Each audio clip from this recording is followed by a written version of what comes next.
So right sir. మరి ఈ కూటమి గెలుపుకు పవన్ కళ్యాణ్ గారి కృషి పట్టుదల ఎంతో ఉందనే చెప్పుకోవాలి. మరి 70,000 మెజార్టీతో పిఠాపురంలో ఎమ్మెల్యేగా గెలుపొందారు మన పవన్ కళ్యాణ్ గారు. ఇప్పుడొచ్చిన తాజా సమాచారం ప్రకారం. సో ఆయనకి ఎటువంటి పదవి వచ్చే అవకాశం ఉందంటారు? ఏదైనా ఇస్తారు, ఏముంది, డిప్యూటీ ఇస్తారేమో, హోమ్ మినిస్టర్ ఇస్తారు, ఏదో ఒకటి ఇస్తారు. ఆయన తీసుకోవాలి కదా, తీసుకుంటారో తీసుకోరు అవన్నీ వాళ్ళ లోపల. ఇప్పుడు పొలిటికల్ పార్టీస్ వచ్చినాకమ్మా ఎవరు ఏంటి అనేది వాళ్ళు ఇంటర్నల్ మ్యాటర్, ఇంటర్నల్ డిస్కషన్స్. మనం ఎవరిలో ఇంటర్ఫీర్ అయ్యి మీరు అది ఎందుకు ఇవ్వలేదు, ఇది ఎందుకు ఇవ్వలేదు అనే హక్కు ప్రజలకు లేదు. ఓటేసే వరకే మనకు హక్కు. పైగా మనం అసలు ఆ ఊరు ఓటర్లో కూడా కాదు కాబట్టి మనకు ఆ హక్కు కూడా లేదు. ఓటేసిన వాడికి ఉంటుంది. బట్ తర్వాత గెలిచిపోయినాక వాళ్ళ ఇష్టం వాళ్ళది, ఏ పార్టీది ఆ పార్టీ. మొన్నటి వరకు అయ్యో నెంబర్ ప్లేట్స్ మీద అట్లా అట్లా కనిపించని మేము పిఠాపురం ఎమ్మెల్యే గారి తాలూకా అని ఇప్పుడు కాలర్ అయితే చెప్పుకుంటారు, ఎస్ మేము పిఠాపురం ఎమ్మెల్యే గారి తాలూకా అని. అట్లా ఎందుకు అట్లా పవన్ కళ్యాణ్ గారి ఫ్యాన్స్ అంతా పవన్ కళ్యాణ్ గారి బొమ్మ పెట్టుకుని తిరుగుతూ ఉంటారు కదా. ఇవాళ తాలూకా జిల్లా పెట్టుకోవాల్సిన అవసరం ఏం లేదు. అవి అయిపోయినాయి ఆ భ్రమలకి. ఇప్పుడు ఇంత ఇంత స్టిపెండియస్ సక్సెస్ వచ్చినాక ఇంకా తాలూకా జిల్లా ఇవన్నీ పెట్టుకోకర్లా, మొత్తం రాష్ట్రమే వాళ్ళది. అందరికీ ప్రతి ఒక్కరికి ఒక డౌట్ ఉంది ఏంటంటే 2014లో కూటమిగా ఏర్పడిన అప్పుడు కూడా గెలిచిన తర్వాత పవన్ కళ్యాణ్ గారిని పక్కన పెట్టేశారు అని జన సైనికుల్లో చాలా కోపతాపాలు ఉన్నాయి. సో సేమ్ మళ్ళీ ఇప్పుడు కూడా గెలిచారు, గెలిపించుకున్నారు, ఇప్పుడు కూడా విభేదాలు వచ్చే ఛాన్సెస్ ఏమైనా ఉన్నాయంటారా ఇక్కడ కూడా? నాకు తెలిసే ఉండవు. అంటే అప్పుడు ఆయన కంటెస్ట్ చేయలే, అసలు ఆయన సపోర్ట్ చేశారు, కంటెస్ట్ చేయలేదు ఆయన. అందుకని పదవి కూడా ఏం తీసుకోలేదు. పదవి ఇచ్చేవారు లేదో, అది ఆఫర్ చేశారు లేదో మనకు తెలియదు. బట్ ఏ పదవిలోనూ లేరు ఆయన. బట్ 4 years వరకు కలిసే ఉన్నారు. లాస్ట్ 2 years, 1 year, 3 years కలిసి ఉన్నారు. 1 year పోయారు, ఏదో సంథింగ్ జరిగింది. ఆ తర్వాత మళ్ళీ కలిసిపోయారు వాళ్ళు. సో అదేం లేదు. అప్పుడు ఇప్పుడు ఎమ్మెల్యేలు అయ్యారు. ఇప్పుడు 20 సీట్లు ఎమ్మెల్యేలు ఉన్నారు ఆయన చేతిలో. ఉన్నప్పుడు న్యాచురల్గా వేరే ఉంటుంది కదా. సో మేధావి, అపర చాణక్యుడు అనే కొన్ని బిరుదులు ఉన్నాయి కదా చంద్రబాబు నాయుడుకి. ఏమైనా చెయ్యొచ్చు అనే క్వశ్చన్ మార్క్ చాలా మందికి. అదేం చేయరు, ఎందుకంటే ఆ చాణక్య నీతి అన్నీ తెలిసిపోయినాయి కదా ఈ ఎలక్షన్లో. పవన్ కళ్యాణ్ లేకపోతే ఆయన లేడు అనేది తెలిసిపోయింది. జైలుకి వెళ్ళినప్పుడు ఆయన సపోర్ట్ చేశాడు. ప్లస్ ఇవాళ ఎలక్షన్లో డెఫినెట్గా గెలిచారంటే పవన్ కళ్యాణ్ లేకపోతే జరిగే పని కాదు అది. సో ఇంకా తెలివితేటలకు పోతే కష్టాలే కాబట్టి ఏముండవు, కాబట్టి అటువంటిది ఏముండదు. అయితే ఏంటంటే డెఫినెట్గా కోalition గవర్నమెంట్స్ అంటే రకరకాల ఇష్యూస్ ఉంటాయి. ఆ ఇష్యూస్ని ఓవర్కమ్ చేసుకుని పోతారని అనుకుంటున్నాం. చేసుకుని పోవాలి కూడా ప్రజల కోసం. చేసుకోకపోతే వాళ్ళకి నష్టం, ఇద్దరికీ నష్టమే. ఒకళ్ళకైనా నష్టం కాదు, ఇద్దరికీ నష్టం ఉంటుంది. సో దాన్ని ఎట్లా ఓవర్కమ్ చేయాల్సిన అవసరం ఉంది, చేసుకుంటారు. ఇప్పుడు మనం ఎంతసేపు పాజిటివ్గా వెళ్ళాలి. ఇప్పుడు ఉంది ఎలక్షన్ జరిగి ఇవాళ జస్ట్ రిజల్ట్స్ ఇంకా పూర్తిగా కూడా రాలా. అంటే 100% గెలిచిపోయారు వాళ్ళు, అయిపోయింది. భయంకరంగా వాళ్ళని ఓడగొట్టి గెలిచారు.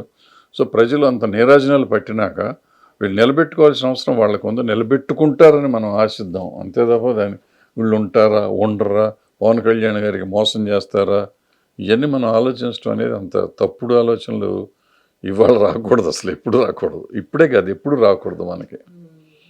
వాళ్ళు కలిసి ఉన్నారు, కలిసి ఉండనిద్దాం మనం అంతవరకే. మరి మాకు తెలిసిన విషయం ఏంటంటే ఇప్పుడు కాంగ్రెస్ పెద్దలు కూడా చంద్రబాబు నాయుడు గారి సపోర్ట్ కావాలని అడుగుతున్నారంట. సో ఆ సపోర్ట్ దొరుకుతుందంటారా చంద్రబాబు నాయుడు గారి తరఫున? అదేం లేదు, ఇప్పుడు అబ్సల్యూట్ మెజారిటీ ఉంది. ఒకవేళ చంద్రబాబు నాయుడు గారు కాదన్నారు అనుకుందాం కొంచెంసేపు. చంద్రబాబు నాయుడు గారిని వాళ్ళు కలిస్తే చంద్రబాబు నాయుడు గారు బయటికి వెళ్ళారు అనుకుందాం, వాళ్ళకేం నష్టం లేదు కదా.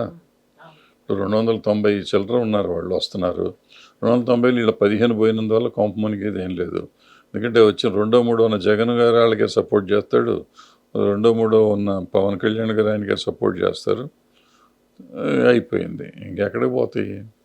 ఇంకప్పుడప్పుడు 10 తేడా, 288 అనుకుంటారు, 98 పోయి 88 అనుకుంటారు. వాళ్ళకి ఏం నష్టం లేదు. అందుకే నేను అంత తెలివి తక్కువగా వెళ్ళిపోవడం, ఎందుకంటే ఆ గవర్నమెంట్ పడిపోయేది కాదు.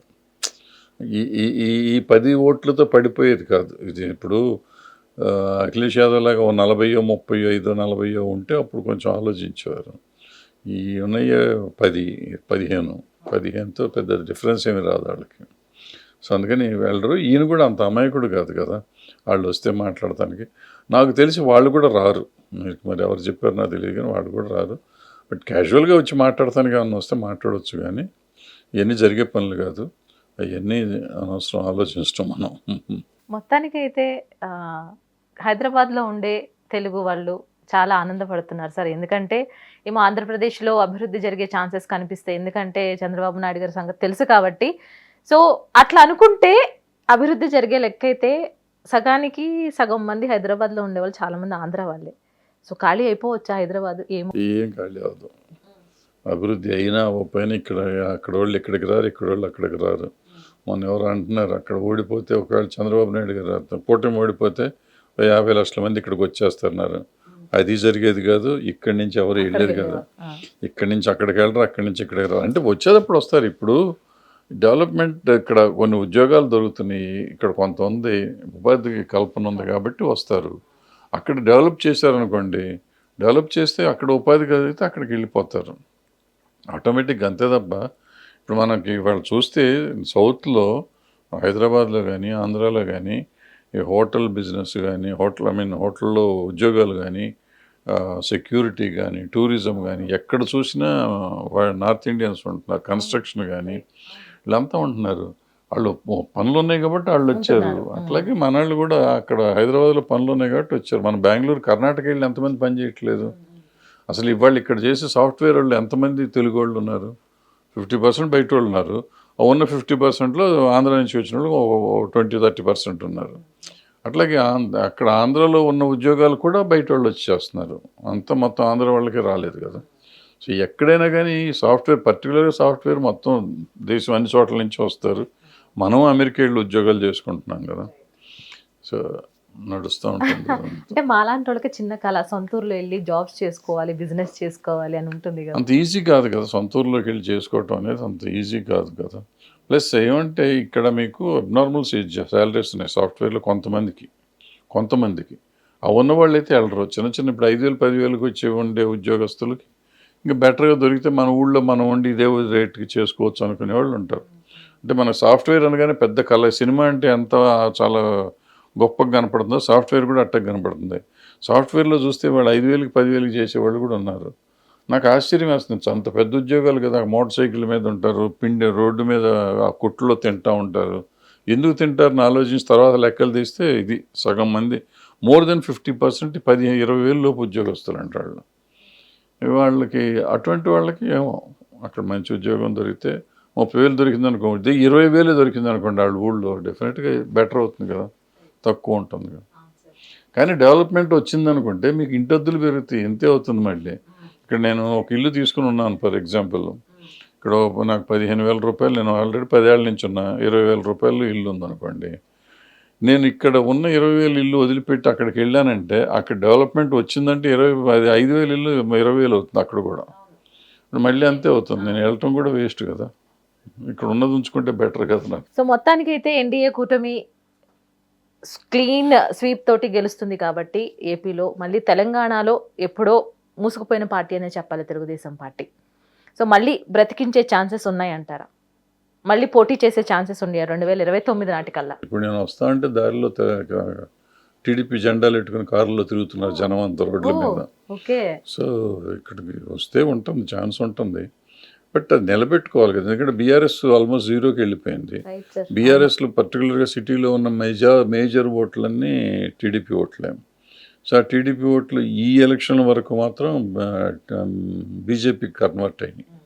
ఉన్న ఓట్లు కొన్ని ఆంధ్రాకి వెళ్ళి ఓట్లు వేశారు, ఇక్కడ ఉన్న ఓట్లు కూడా బీజేపీకి వెళ్ళిన ఓట్లు. ప్రాబ్లీ వాళ్ళ ఓట్లు వాళ్ళు తీసుకోగలిగితే బీజేపీ వీక్ అవుతుంది, టీడీపీ నిలబడుతుంది. సో ఎంతవరకు నిలబెట్టగలరు ఏంటి అనేది తెలియదు.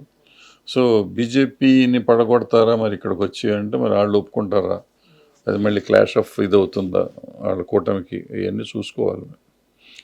రాజకీయం అంత ఈజీగా ఉండదు కదా, రాజకీయం ఆలోచించుకొని చేసుకోవాలి. చంద్రబాబు నాయుడు గారు మీరు అన్నట్టు అప్రచాణిక్యుడు కదా, మరి ఏం ఆలోచిస్తాడో తెలియదు, చూద్దాం. Right sir, thank you so much for your valuable time and valuable speech.